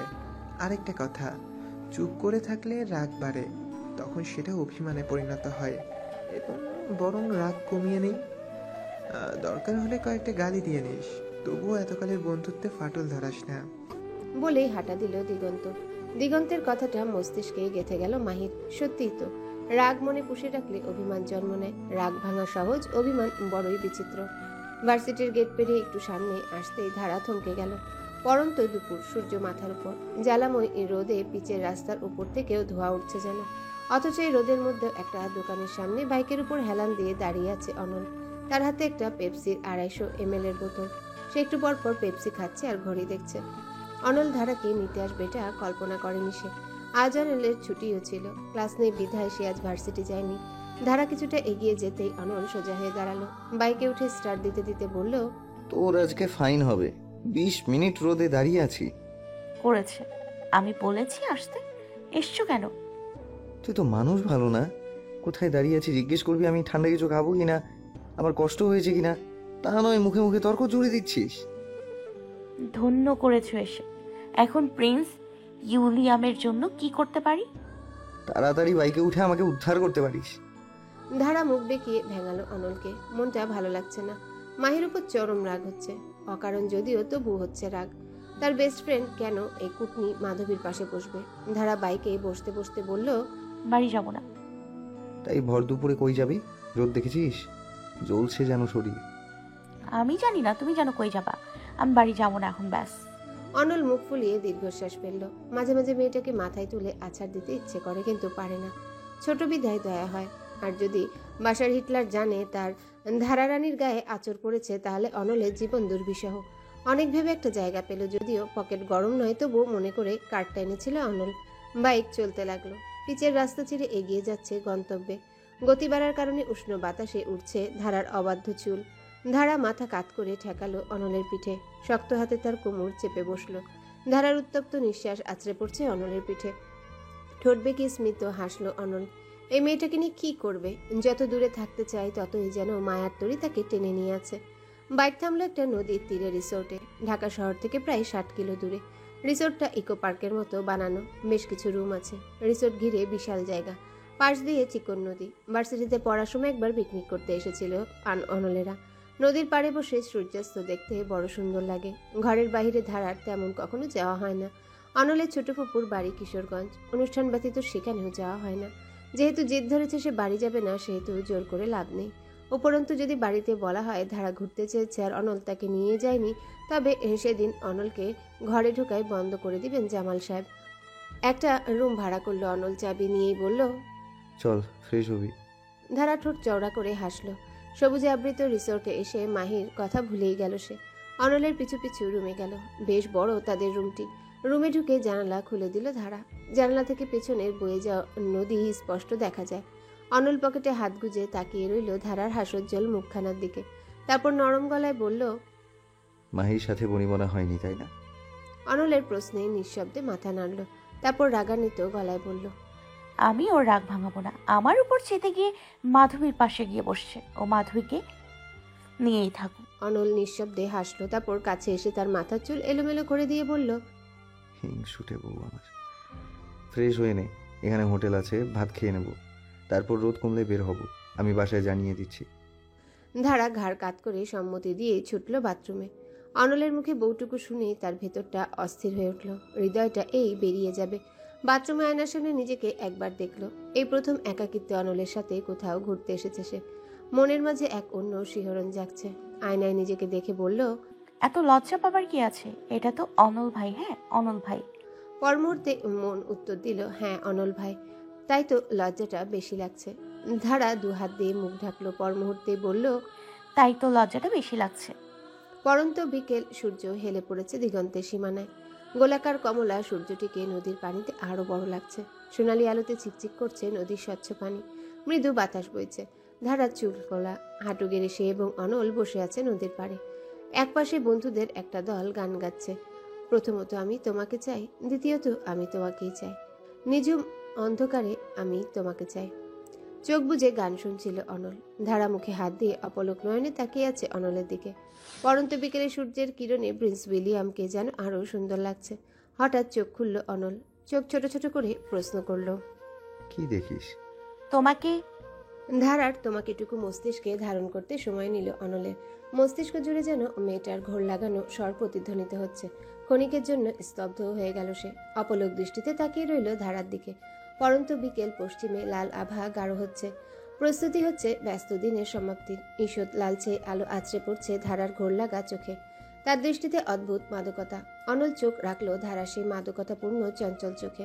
দুজনের মাঝে কোনো কথা নেই, শুধুই নীরবতা। সময়টা যেন থেমে গেছে। আশেপাশের কোলাহল যেন তাদের ছুতে পারছে না। অনল অনুভব করলো তার হৃদস্পন্দন বাড়ছে। একবার ইচ্ছে করলো প্রশ্ন করতে, কেন? কিন্তু প্রশ্নটা করা হলো না। সূর্য অস্ত যাচ্ছে। লালচে রঙে নীলাম্বরে চেয়ে গেছে। পাখিরা যে যার ঘরে ফিরছে। অনল চোখ সরিয়ে নিল। আশেপাশের গান থেমে গেছে। আজানের ধ্বনি শোনা যাচ্ছে। অনল হাঁটু ঝেড়ে উঠে দাঁড়ালো, নরম গলায় বলল, বাসায় যেতে হবে। ধারার ঘোরে পড়ল ছেদ। সম্বিত ফিরল তার। উপলব্ধি করলো এত সময় নির্লজ্জের মতো শুধু অনলকেই দেখেছে সে। তার থেকেও বেশি লজ্জা পেল যখন স্মরণ হলো একটু আগের বলা কথাটা। সে অকপটে অনলকে লোলুপ দৃষ্টিতে দেখার কথাটা স্বীকার করে নিয়েছে। না জানি অনল ভাই কি ভাবছে, কি চলছে তার মনে। সে কি রাগ করেছে, নাকি লজ্জা পেয়েছে, নাকি বিরক্ত হয়েছে? ধারা মাথা নাড়িয়ে সম্মতি জানালো। দিনের আলো মিলিয়ে গেছে। নদীর পাড়ে আধার নেমে গেল, এসেছে। এখন বাড়ি ফিরতে হবে। অনল অপেক্ষা করলো না ধারার জন্য। অনলকে চলে যেতে দেখে পিছু নিল ধারা। কিশোরী মনে হাজারো প্রশ্ন উকি দিল। তখনের কথা এবং কাজে কি সে রাগ করেছে? কেন করেছে রাগ? নিজের স্বামীকে দেখা তো খারাপ নয়। আর যদি রাগ না করে থাকে তবে এমন এড়িয়ে যাচ্ছে কেন? উত্তর পেল না ধারা। সারাটা রাস্তা কোনো কথা হলো না তাদের মাঝে। ধারাও কোনো রকম কথা বলেনি, অনলও নয়। শুধু বাইকে উঠতে উঠতে বলেছিল, সাবধানে বসিস, আমি একটু জোরে চালাবো। এতটুকুই তাদের মাঝে কথা হয়েছে। এক অস্বস্তিকর পরিবেশ তৈরি হলো। ধারা বুঝলো না অনলের আচরণের কারণ। হয়তো অনল নিজেও জানে না এই কারণ। অন্য চারটি সম্পর্কের মতো তাদের সম্পর্কটা স্বাভাবিক নয়। এক অদ্ভুত জড়তা দুজনের মনেই উকি দিচ্ছে। অনলের মনে হচ্ছে তাদের দুজনের মাঝে একটা কাচের দেওয়াল আছে, যা ভেদ করাটা তার একার পক্ষে সম্ভব নয়। সে ধারাকে আঘাত করতে চায় না, নিজেও আঘাত পেতে চায় না, তাই দ্বিধাবোধ হয়। তাদের সম্পর্কের কি আদৌ ভবিষ্যৎ আছে, নাকি এটা শুধুমাত্রই দাদাজানের একটা জেদ হয়ে থেকে যাবে? এই প্রশ্নগুলোর উত্তর অজানাই রয়ে গেছে। তাই নিজে থেকে দুকদম এগুলোও দুকদম পিছিয়ে আসে সে। ফলে তার অবস্থানটা একই জায়গায় আছে। ধারাও আগায়নি। ফলে সম্পর্কটা এখনো 1 মাস পূর্বের মতোই আছে। বাসায় পৌঁছলো রাত 9টার দিকে। ধারা বিনা বাক্যে ভেতরে চলে গেল। মনে থেকে গেল তার ক্ষুদ্র মস্তিষ্কের উৎপন্ন প্রশ্ন। বাসায় প্রবেশ করতে আসা এবং এসা ছুটে এলো অভিযোগের পুটলি নিয়ে। তাদের ছাড়া কেন ঘুরতে যাওয়া হলো? ধারা ক্লান্ত স্বরে বলল, আরেকবার নিয়ে যাব। অনল কারোর সাথে কথা বলল না।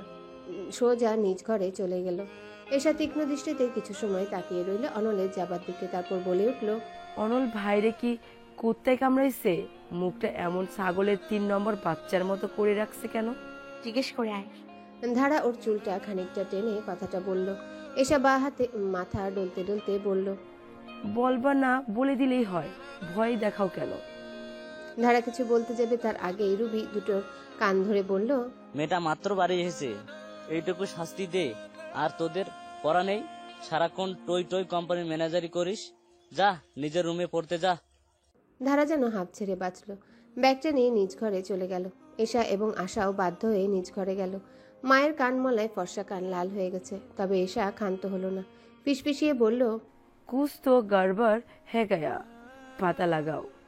অপরদিকে ঘরে প্রবেশ করে অনলকে দেখতে পেল না ধারা। বাথরুম থেকে ঝর্ণার শব্দ পাওয়া যাচ্ছে, তাই আন্দাজ করা কঠিন হলো না মানুষটা কোথায়। ধারা নিজের ব্যাগটা রেখে দিল, গা এলিয়ে দিল বিছানায়। এত লম্বা সময় বাইকে বসে মাজা ধরে এসেছে। মিনিট 20 বাদেই অনল বের হলো টাওয়েল দিয়ে মাথা মুছতে মুছতে। বের হতেই তার চোখ গেল শুভ্র বিছানায় গুটিসুটি মেরে ঘুমন্ত কিশোরীর দিকে। অনলের পা জোড়া এগিয়ে গেল তার কাছে, বসলো কিশোরীর পাশে। ঘোর লাগা চোখে দেখছে কিশোরীকে। একসময় বা হাত দিয়ে কপালে পড়ে থাকা অবাধ্য চুলগুলো সরিয়ে দিল। ধীর গলায় বলল, আমাকে আর পাগল করিস না ধারা, একটা মানুষ বারবার মরতে পারে না। কথাটা নিস্তব্ধ ঘরে আটকে রইল। ঘুমন্ত কিশোরীর সেটা শোনা হলো না। ক্যাফেটেরিয়ার বন্ধুমহলের মধ্যে বসে আছে ধারা। শফিক স্যারের লিনিয়ার অ্যালজাব্রা ক্লাস আজ হবে না, তাই বন্ধুমহল জড়ো হয়েছে ক্যাফেটেরিয়ায়। অবসর সময় কিভাবে কাটাতে হয় তা দিগন্ত এবং অভিকের কাছ থেকে শেখা উচিত। তাদের মধ্যে লেবু খাবার প্রতিযোগিতা চলছে।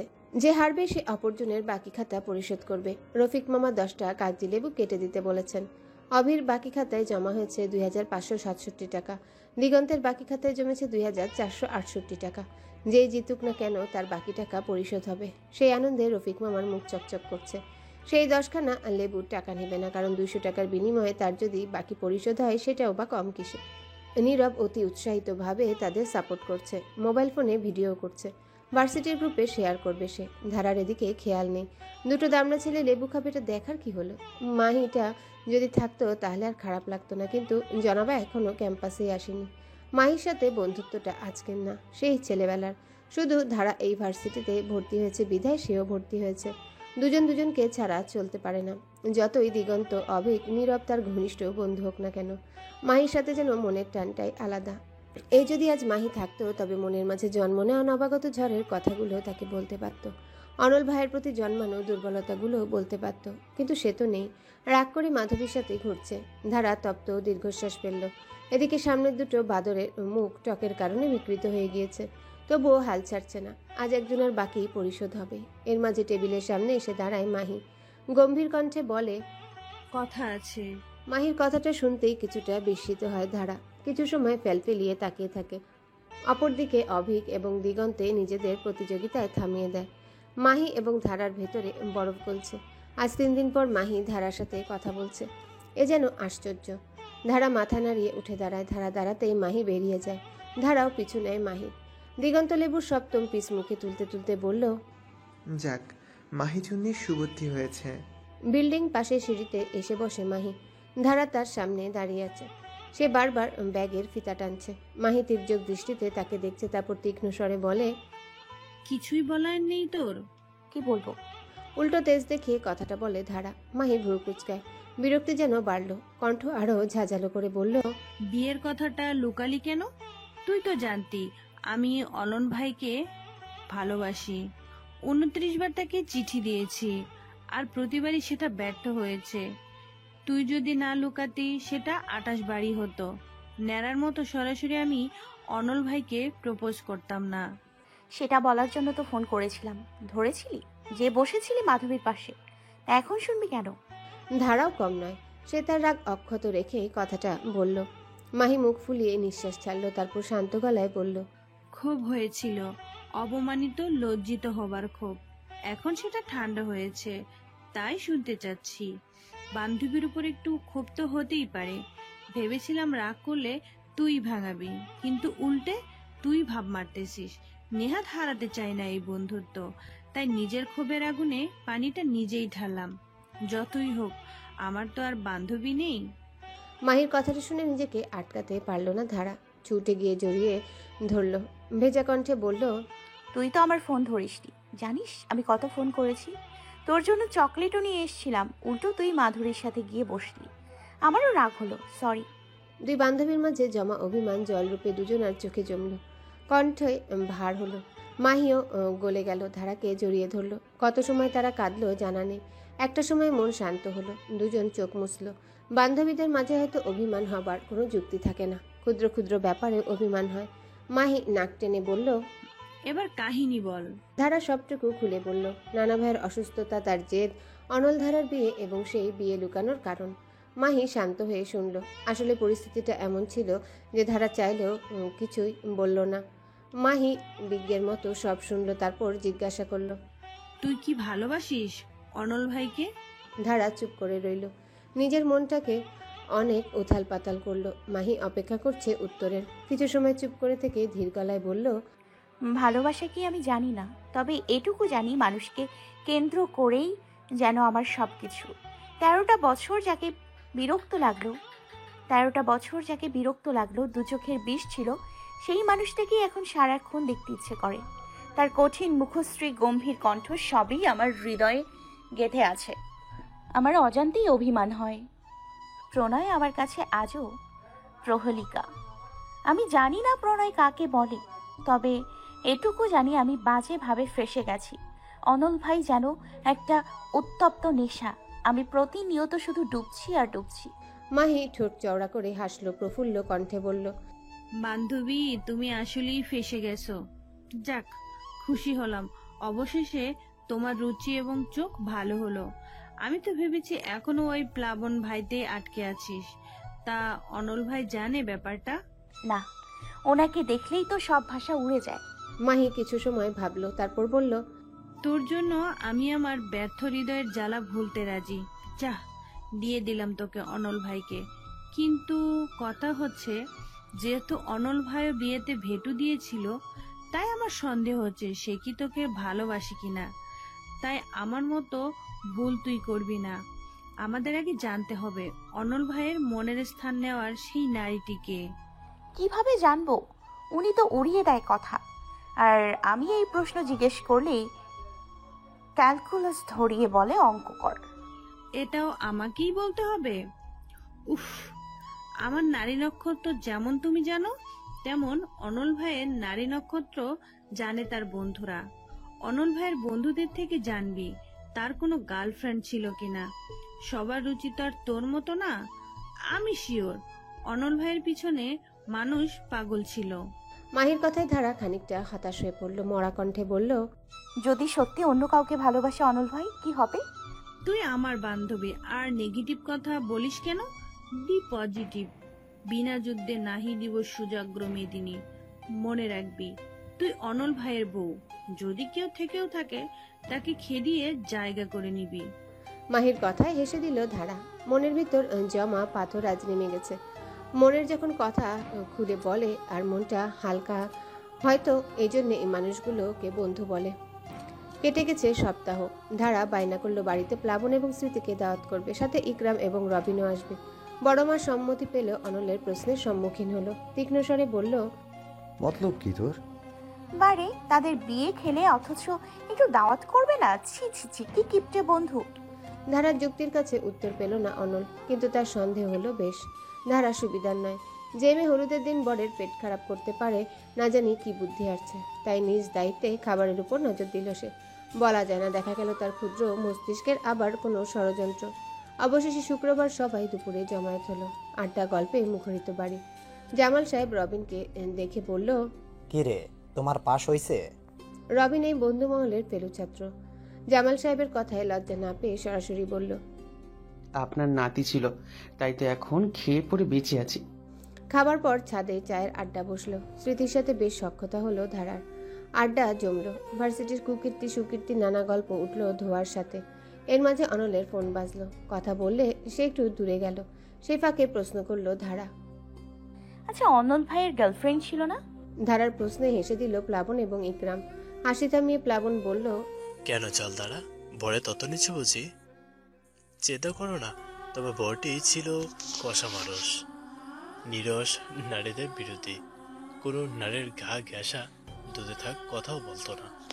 তাই নিশ্চিত থাকো, তার কোনো মেয়ে গঠিত কেলাঙ্কি নেই।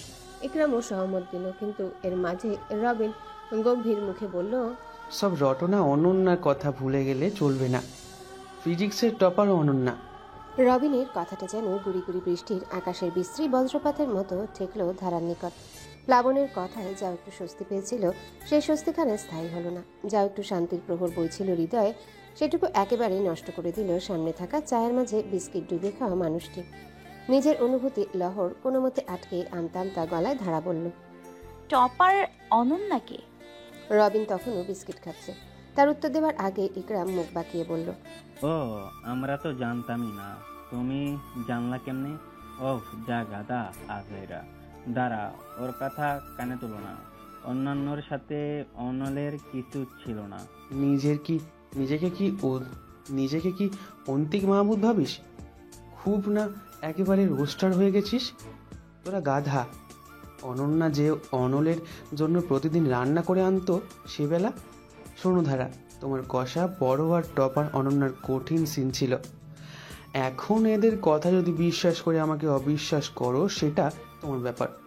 ইকরামকে সম্পূর্ণ থামিয়ে নির্লিপ্ত চিত্তে কথাখানা বলল রবিন। ধারা পড়ল মহাবিপকে। বুকের অন্তঃস্থলে সঞ্জিদার মতো ঘূর্ণিঝড় শুরু হয়েছে। ভীষণ মাত্রা তার, হৃদয়ের আঙিনায় সবকিছু উতাল পাতাল করে দিচ্ছে। সেই ঘূর্ণিঝড়ে কিশোরী মনে নব্য ফুটন্ত প্রণয় হারাবার ভয় উকি দিল, নিকষ কালো বিশ্রী ভয়। এত কিছুর মাঝে ধারা আবারও অনুভব করলো সে সত্যিই প্রণয়ের বীজ বুনছে, অনল নামক প্রণয় বীজ। মাহির উপদেশখানা স্মরণ করে বুকে একরাশ সাহস সঞ্চয় করল সে। রবিনের মুখোমুখি হয়ে বলল, করলাম বিশ্বাস। এবার বলেন এই টপার অনন্যাকে। তাহলে শোনো, ভার্সিটিতে আমি অনল আর ইকরাম ছিলাম গণিতের ছাত্র, আর প্লাবন ছিল ফিজিক্সের। প্লাবনের সাথে পরিচয় হয়েছিল অনলের মাধ্যমে। আমাদের 4 জনের বন্ধুত্ব বেশ করা হলো। তখন একদিন টপার অনন্যার সাথে পরিচয় করিয়ে দিল প্লাবন। অনন্যা ছিল ফিজিক্স ডিপার্টমেন্টের ফার্স্ট গার্ল। মেয়েটি যেমন গুণে তেমন রূপে। আমাদের ভার্সিটির সব থেকে সুন্দরী নারী ছিল সে। সিনিয়র জুনিয়র ক্লাসমেট সবাই ওর প্রতি ফিদা। তাহলে অনল কি জিনিস? তবুও তোমার বরের আলাদা ঢং। সে প্রথমে অনন্যার সাথে কোনো কথা বলতো না, তবে অনন্যার মনে যে তার প্রতি কিছু একটা আছে সেটা ভালোই বোঝা যেত। অনন্যা অনলের সাথে হেসে কথা বলতো, তার কাছে অহতেও গণিত বুঝতো। সে কারণে তাদের সখ্যতাও একটু বাড়লো। তারপর এলো সেই মুহূর্ত যখন তাদের এই সখ্যতা ভালো লাগে পরিণত হলো। যা বেটা, হচ্ছে তাই। রবিনের এই সুন্দর গোছানো গল্পে ভেটো দিল প্লাবন। বিরক্তিতে তার কপাল কুঁচকে আছে। রবিন উল্টো প্রশ্ন করল, একটা কথাও কি মিথ্যে ছিল? মিথ্যে ছিল না, তবে যেখানে বলছিস সখ্যতা ভালো লাগায় পরিণত হলো, এমন কিছু হয়নি। হয়তো অন্য ওকে পছন্দ করতো, কিন্তু অনল নয়। প্লাবন ভাই 2 মিনিট একটু থামেন, রবিন ভাই শেষ করেন। ধারা কঠিন আগ্রহ নিয়ে প্লাবনকে থামালো। প্লাবন মুখ ফুলিয়ে দীর্ঘশ্বাস ফেলল। রবিন আবারও নিজেকে শ্রেষ্ঠ গল্পকারে পরিণত করল। গম্ভীর কণ্ঠে বলল, যা বলেছিলাম, তখন ইন্ট্রাভার্সিটি এক প্রোগ্রাম হলো, কম্পিটিশন বলতেই পারো। সেখানে আমাদের ভার্সিটির থেকে একটা টিম গেল। সেই টিমে ছিল আমাদের অনল, অনন্যা। সেই টিমে ছিল আমাদের অনল, অনন্যা, সিএসসি এর একটা ছেলে আর মাইক্রোবায়োলজির একটা ছেলে। সেই কম্পিটিশনের পর যেন সব বদলে গেল। লাইব্রেরির অনল এবং অনন্যাকে দেখতে যেতে লাগলো। লাইব্রেরিতে অনল এবং অনন্যাকে দেখা যেতে লাগলো। অকারণে অনন্যা আমাদের সাথে আড্ডা দিত। আহা, অনন্যার রান্নার কি স্কিল ছিল! পোস্ত, ইলিশ, বোয়াল মাছের তরকারি, বেগুন ভর্তা, গরুর কালাভুনা অনলের জন্য রান্না করে আনতো, আর সেই উছিলায় আমরা খেতাম। ভার্সিটিতে সবাই জানতো এদের মাঝে কিছু তো চলছে। দুজনই টপার, দুজনই সুন্দর, একেবারে তাহসান মিথিলা। কিন্তু ওই যে নজর, ভালো জুটি টিকে না। তাহসান মিথিলার মতো ওদের জুটিও টিকলো না। 4th ইয়ারে কিছু একটা তো হলো। দুজন দুজনকে দেখেও অদেখার ভাব দিত। অনলকে কতবার জিজ্ঞেস করলাম, উত্তর দিল না। তারপর সেমিস্টার ফাইনাল শেষ হলো। অনল আমাদের ডিপার্টমেন্ট থেকে ফার্স্ট ক্লাস ফার্স্ট হলো। অনন্যাও ফিজিক্স ডিপার্টমেন্টের ফার্স্ট ক্লাস ফার্স্ট। ভাবলাম এবার হয়তো সব ঠিক হয়ে যাবে, কিন্তু হলো না। অনন্যা পাড়ি দিল অস্ট্রেলিয়ায়, আর সেই সুযোগে প্লাবন হলো টিচার। নয়তো এই প্লাবনের বেলই ছিল না। আহারে, অনন্যার রান্না, ওদেরই ঝামেলা শালা আমার পেটে লাথি পড়লো। রবিন আফসোসের সাথে দীর্ঘশ্বাস ফেলল। ধারার গোলমুখটা লম্বা থেকে লম্বাটে হচ্ছে। উজ্জ্বল মুখশ্রীতে আষাঢ়ের মেঘ মেদুর জমেছে। অনন্যার বর্ণনা সে মোটামুটি বুঝে গেছে সে ছিল আদ্যপান্ত কেট মিডলটন। প্রিন্স উইলিয়ামের সাথে যে তাকেই মানায়। ধারার কৃষ্ণ মুখশ্রীটা স্মৃতি চোখে পড়ল। সেই গুমট পরিবেশ হালকা করতে বলে উঠল, রবিনের বাজে কথাগুলো শোনো না। এই যে কাহিনী ছিল, এটা ওর অলস মস্তিষ্কের বানোয়াট ছাড়া কিছু না। হতেই পারে অনন্যার সাথে অনলের খুব ভালো খাতির ছিল, মাঝে মাঝে বন্ধুত্ব গাঢ় হয়, তবে সেই বন্ধুত্বের প্রণয়ে পরিচিত দিতে হবে এটা তো ঠিক নয়। আর অনল যথেষ্ট স্টেক কাট ছেলে, ওর মাঝে এই লুকোচুরি ব্যাপারটা নেই। যদি অনন্যা ভালোই লাগতো, অন্তত প্লাবন জানতো। হ্যাঁ, আমি তো জানতাম অনল আমার থেকে কিছু লুকায় না। স্মৃতির কথায় যোগদান করলো প্লাবন। ধারা তবুও কেন যেন আশ্বস্ত হতে পারল না। অনলকে সে যতবার জিজ্ঞাসা করেছে সে বিচিত্র হাসি দিয়ে এড়িয়ে গেছে। তাই তার হৃদয়ের কথাটা এখনো যে অজানা। সবার দৃষ্টি তার দিকে বিধায় খানিকটা জোরপূর্বক হাসল সে। নরম গলায় বলল, আরে আমাকে নিয়ে পড়লে কেন? আমি তো জানি রবিন ভাই কেমন গল্প বানায়। ঢপ দেয় তার উপরে কেউ নেই। আমি তো শুধু শুনছিলাম সে কত দূর যেতে পারে। গল্পের সিরিজে অস্ট্রেলিয়ায় চলে যাবে এটা ভাবিনি। তুমিও আমাকে অবিশ্বাস করলে ধারা। হতাশা মিশ্রিত কণ্ঠে রবিন বলল। ঠিক তখনই আগমন ঘটল অনলের। ভ্রুকুচকে চাপা স্বরে বলল, কে অবিশ্বাস করেছে তোকে? তুমিও আমাকে অবিশ্বাস করলে ধারা, তোর এই স্বার্থপর বন্ধুরা এবং তোর এই পিচ্ছি বউ। কেন? কেন আবার? তোর আর অনন্যার মধ্যে যে সিন ছিল মোটেই বিশ্বাস করতে পারছি না। অনন্যার নাম শুনতে অনলের হাসি মিলিয়ে গেল। প্রসন্ন মুখখানা কঠিন হয়ে উঠল মুহূর্তে। বহু বছর বাদে এই নামটা শুনবে আশা করেনি। ভ্রুজোড়া আরও বেশি কুঞ্চিত হলো, চোখজোড়া ছোট ছোট হয়ে গেল। তীক্ষ্ণ দৃষ্টি প্রয়োগ করলো রবিনের দিকে। রবিন তার দৃষ্টিকে সম্পূর্ণ উপেক্ষা করলো, কারণ অনন্যার নাম উঠলে এই বান্দার মুখের রং পাল্টে যায়। অনল আঙ্গুলের ডগা দিয়ে কপাল ঘষল, তারপর শান্ত কণ্ঠে বলল, অপ্রয়োজনীয় কথা বলাটা তোর অভ্যাসে পরিণত হয়েছে। স্বভাবটা বাদ দে, বয়স তো হচ্ছে, একটু বড় হ। কেন পুরলো বুঝি? রবিন বাঁকা হেসে কথাটা বলল। অনল ঠোঁট চওড়া করে হাসল, দুর্বোধ্য সে হাসি। কেউ না বুঝলেও এই হাসির অর্থ প্লাবন জানে। অনলের এই হাসির অর্থ বেশি বকিস না, মার একটাও মাটিতে পড়বে না। অনল ধারার পাশে বসলো, একটা ক্লিপ এগিয়ে দিয়ে বলল, শোন ধারা, কিছু মানুষের সব কথা বিশ্বাস্য, কিছু মানুষের অর্ধেক। আর রবিন প্রজাতির সব কথাই অবিশ্বাস্য। যা বলে এক কান দিয়ে শুনবি, আরেক কান থেকে বের করে দিবি। চুল উঠছে তোর, বেঁধে নে। ধারা ক্লিপটা হাতে নিল, খোলা অবাধ্য চুলগুলো খোপায় বাঁধল। ইকরাম থমথমে পরিবেশ হালকা করতে আড্ডার মোড় ঘোরালো। আড্ডা আবারও জমল। অনল তার কঠিন মুখশ্রী স্বাভাবিক করে নিল। সন্ধ্যা চা নাস্তার পর বন্ধুমহল বিদায় নিল। যাবার সময় প্লাবন বরাবরের মতোই ধারার হাতে দুটো ইক্লেয়ার্স ধরিয়ে বলল, রবিনের কথা মাথা থেকে জেনে ফেলো জলধারা। তুমি বরং অনল আমার জীবনে খুব গুরুত্বপূর্ণ মানুষ। আমি চাই তোমার সুখী হও। এখন একসাথে হবে না, আলাদা, সেটা সম্পূর্ণ তোমাদের ব্যক্তিগত ব্যাপার। তবে এইসব অটুক চিন্তার জন্য নিজেদের মাঝে দূরত্ব করো না। প্লাবনের কথার মর্মার্থ ভালো করেই বুঝতে পারল ধারা। প্রত্যুত্তরে কেবল হাসল সে, তবে ক্ষীণ খচখচানিটা যেন রয়েই গেল। হয়তো নিজ সুপ্ত প্রণয়ের মানুষটিকে হারানোর ভয়ই এই খচখচানি। ঘড়ির কাঁটা 10টার ঘরে। ধারাদের বাসায় 9:30টার দিকেই খাবার খাওয়ার প্রথা। জামাল সাহেব তাড়াতাড়ি খান এবং তিনি একা খাওয়া পছন্দ করেন না। বাড়ির প্রতিটি প্রাণীর তার সাথেই বসে খেতে হবে, সেটা তার ক্ষুধা লাগুক আর না লাগুক। যদি তখন না খাওয়া হয় তবে তার খেতে হবে একা, কেউ তার জন্য অপেক্ষা করবে না। এত বছরেও এই প্রথা বদলায়নি, আজও তাই হলো। সবার খাবার ঠিক 9:30টায় শেষ, শুধু অনল বাদে। বন্ধুদের যাবার পর থেকেই বান্দা ল্যাপটপের সামনে বসে আছে। আড্ডার মাঝে ফোন এসেছিল ভার্সিটি থেকে, কিছু গুরুত্বপূর্ণ কাজ করতে হবে তাকে, সেটাই করছে সে। ধারা 2-4 ডেকেছিল, কিন্তু বান্দা উত্তর দেয়নি। সে তার ল্যাপটপে মাথা ঢুকিয়ে রেখেছে। অবশেষে হতাশ হয়ে খেতে চলে গেল ধারা। খাবার শেষে প্লেট হাতে রুমে ঢুকলো ধারা। বড় মা ছেলের চিন্তায় দিশেহারা, তাই ধারার হাতে খাবার পাঠিয়েছে। ধারাও মানা করতে পারল না, কারণ তারও চিন্তা হয় লোকটার জন্যে। রুমে প্রবেশ করতেই দেখা গেল অনল তখনও তার কাজে ব্যস্ত।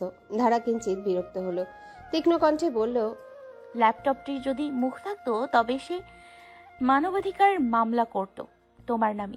সেই কখন থেকে এর উপর অত্যাচার চালাচ্ছ, এবার ক্ষান্ত দাও। কালকে এই ফাইল অফিসে জমা দিতে হবে। হেড স্যারের ফোন ছিল, মিটিং আছে। ওসব বুঝি না, খেয়ে নাও, বড়মা খাবার পাঠিয়েছে। খাইয়ে দে। ল্যাপটপ থেকে মাথা না তুলে নির্বিকারভাবে কথাটা বলল অনল। ধারা অবাক চোখে তাকালো অনলের দিকে। অনলের মুখ থেকে এমন কোনো কথা অত্যন্ত আকস্মিক ঠেকল। সে কিছু সময় তাকিয়ে রইল। ঘরে আবারও নিস্তব্ধতা। নিস্তব্ধতা ভেঙে অনল আবারও বলল, কি হলো, খাইয়ে দে। তোমার হাত নেই? কাজ করছি তো ধারা। এবার চোখ তুলল অনল। অসহায় চাহনিতে তাকালো ধারার দিকে, যেন সে সেই 91 দুর্ভিক্ষের মানুষটি যে এখনই না খেলে জ্ঞান হারাবে। কিন্তু তার কাজ ফেলে খাওয়াতে হবে পাপ, তাই সেই নিরুপায়। ধারা কিছু বলল না, চেয়ারটা টেনে অনলের পাশে বসলো। লোকমা তুলে লোকটার মুখের সামনে ধরল। লোকটিও দিব্যি খেতে খেতে মনোযোগী হলো কাজে। ধারার মনে হলো সময়টা যদি থেমে যেত তবে হয়তো মন্দ হতো না। এ যেন অন্যরকম ভালো লাগা, এক অন্যরকম শিহরণ। প্রিয় মানুষটার আশেপাশে থাকতেও বোধহয় ভালো লাগে। ধারার মন আকাশে যেন এক পশলা বৃষ্টির পর রঙিন রংধনু হয়ে উঠেছে। ধারা সবটুকু খাবার অনলকে খাইয়েও দিল, আর অনল বিনা অভিযোগে খেয়েও নিল। ধারা বেশ অবাক হলো, কারণ অনল একটিবারও করলা ভাজি নিয়ে অভিযোগ করেনি, যেখানে তার অতীব পছন্দের খাবার সেটা। ধারা যখন খাবার খাওয়ানোর পর উঠে যেতে নিল তখন হাতখানা টেনে ধরল অনল। মৃদুকণ্ঠে বলল, একটু বসবি, কিছু বলার ছিল। অনলের বলার ধরনটা অন্যরকম ঠেকলো ধারার কাছে।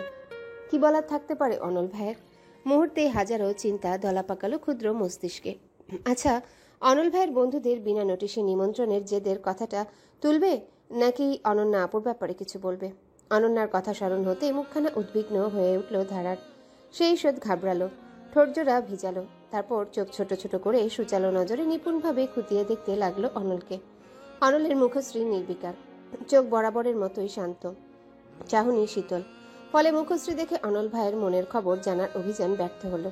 না, এখানে বসে থাকাটা সুবিধার হবে না। তাই ধারা নরম গলায় বলল, হাতটা ধুয়ে আসি, এটো হাতে বসতে ভালো লাগে না। বেশ, তাড়াতাড়ি আয়। আর শোন, পালাবার চেষ্টা করবি না, সোজা হাত ধুয়ে এখানে আসবি। অনল আবারও ল্যাপটপে নজর দিল। তবে ধারার মনে হলো অনলের মৃদু কণ্ঠটি ঈষৎ কঠিন হয়ে গেল। ধারা মাথা দুলিয়ে সম্মতি জানালো সে পালাবে না। মাঝে মাঝে ধারা বেশ অবাক হয়, তার মনের খবর লোকটা কিভাবে বুঝে যায়। পালাবার ফন্দিই করছিল ধারা। ভেবেছিল প্লেট রাখার নামে বড়মার ঘরে চলে যাবে অথবা বিচ্ছুগুলোর ঘরে আশ্রয় নিবে, কিন্তু হলো না। ফলে ভদ্র মানুষের মতো প্লেট রেখে হাত ধুয়ে আবার ফেরত আসতে হলো। ধারা অনলের সম্মুখে বসে আছে। অনল ল্যাপটপ বন্ধ করে দিয়েছে। এখন শান্ত ও শীতল দৃষ্টিতে ধারার দিকে চেয়ে আছে সে। সময় পার হচ্ছে এবং ধারার মন ব্যাকুল হয়ে উঠেছে। নিস্তব্ধ ঘরটি এবং অনলের শান্ত চাহনি যেন তাকে ক্রমশ গিলে খাচ্ছে। চিন্তা, উদ্বিগ্নতা এবং ঈষৎ ভয়ের দরুন দাঁত দিয়ে নখ কামড়াতে লাগলো সে। তখনই অনলের তীক্ষ্ণ স্বর কানে এলো, নখ কামড়াস বলেই তুই দিন দিন আরো বেশি স্টুপিড হয়ে যাচ্ছিস। সাধে কি ফেলুরানি বলি? সাথে সাথে হাত নামিয়ে নিল ধারা। আমতা আমতা করে বলল, কি জানি বলবে বলছিলে? আজ হুট করে আমার বন্ধুদের দাওয়াত দিয়েছিলি কেন? মতলব কি ছিল? ধারা যে ভয় পাচ্ছিল সেটাই হলো। অনল সেই প্রশ্নই করলো, কেন বন্ধুদের দাওয়াত দেওয়া হলো? মাস্টার মশাইয়ের শকুনি চোখ থেকে বাঁচা অসম্ভব। ধারাও কম নয়, নিজের প্রতিরক্ষার উত্তর তৈরি। প্রবল আত্মবিশ্বাসের সাথে বলল, নতুন দম্পতিকে দাওয়াত করতে মন চাইলো, তাই করেছি। বাড়ি, তাদের বাড়ি 3টে দিন খেয়ে দিয়ে এসছি, এটুকু তো করাই যায়। এটাকে কার্টেসি বলে। আর প্লাবন ভাই আর স্মৃতি আপু থাকবে, তাহলে ইকরাম ভাই আর রবিন ভাই বাদ কেন যাবে? তাই দাওয়াত দিলাম। সত্যি? অনলের চাহনি ক্রমশ সুচালো হলো। ধারা শুকনো ঢোক গিলে বলল, না, আমি ভাবলাম তোর আমার অতীত খাটার শখ হয়েছিল হয়তো, তাই ওদের ডেকেছিস। ওদের থেকে খুঁচিয়ে খুঁচিয়ে আমার সব নারী নক্ষত্র জানাবি। ভুলছিলাম তাহলে। অবশ্য তুই কি এত বলদ নাকি? তোর কাছে তো এখনো দুখানা ইচ্ছে বাকি আছে। চাইলেই সেই দুটো সহজেই ব্যবহার করে আমার থেকে সব জানতেই পারতি। নিশ্চয়ই আমার খবর আমার থেকে ভালো কেউ বলতে পারবে না। তোমাকে জিজ্ঞেস করলেই তুমি বলে দেবে? ধারা প্রশ্নটা করতেই জিহবা কাটলো। অনলের ফাঁদে সে পা দিয়েছে। অনল ঠোঁট চওড়া হলো, বাঁকা হেসে বলল, বউয়ের দেখে আমার সম্পর্কে বিস্তার কৌতূহল। তা এত তাল না করে সরাসরি আমাকে জিজ্ঞেস করলেই তো পারতি। তুমি তো খালি এড়িয়ে যাও। তাই বিশাল তথ্য জোগাড় করার কারণ জানতে পারি? ধারা চুপ করে রইল। কারণ তো আছে, কিন্তু সেটা গলা অবধি এসেই দলা পাকিয়ে যাচ্ছে। মুখে বলতে পারছে না সে। নিজের প্রণয়ের মানুষের বিস্তারিত খোঁজ দেওয়া মোটেও দোষের কিছু না, কিন্তু হুট করে এই কথাটা জাহির করা যায় না, যেখানে প্রথম থেকে সেই মানুষটির বিরোধিতা করে এসেছে। ধারা আমতা আমতা করে বলল, রুমমেট সম্পর্কে কৌতূহল হওয়া কি খারাপ কিছু? অনল নিঃশব্দে হাসলো। তারপর ধারার নাকটা একটু টেনে বলল, এত বুদ্ধি নিয়ে ঘুমাস কি করে? যাক, আমার ইহকালে কোনো নারীর সাথে সম্পর্ক ছিল না কোনো। অনন্যা আমার খুবই ভালো বান্ধবী ছিল বটে, কিন্তু সেই বন্ধুত্বটাও আর নেই, কারণ স্বার্থপর মানুষদের আমি পছন্দ করি না। বন্ধুত্বের নামে সে যদি আমাকে ব্যবহার করে, তবে আমি তা তো মেনে নেব না। এই কারণেই শেষ কটা দিন সেই মেয়েটির মুখ দর্শনও করিনি আমি। তাই নিজের ক্ষুদ্র মস্তিষ্কের নষ্ট চিন্তাগুলো ছেড়ে ফেলুরানি। অনলের দিকে ফ্যালফ্যাল করে চেয়ে রইল ধারা। পেটের মধ্যে হাজারো প্রজাপতি যেন ডানা মেলেছে। মনের এক কোণায় জমে থাকা খচখচানিটা নিমিষেই বাষ্পে পরিণত হচ্ছে।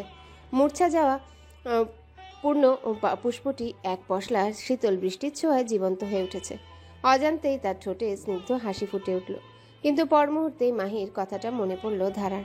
সন্দিহান কণ্ঠে বলে উঠল, হ্যালো বন্ধুরা, পরবর্তী পার্ট খুব তাড়াতাড়ি আসবে, তো সবাই অপেক্ষায় থাকো। আর চ্যানেলটি যারা এখনো সাবস্ক্রাইব করোনি, তারা পরবর্তী পার্ট দেখার জন্য চ্যানেলটি সাবস্ক্রাইব করে রেখো।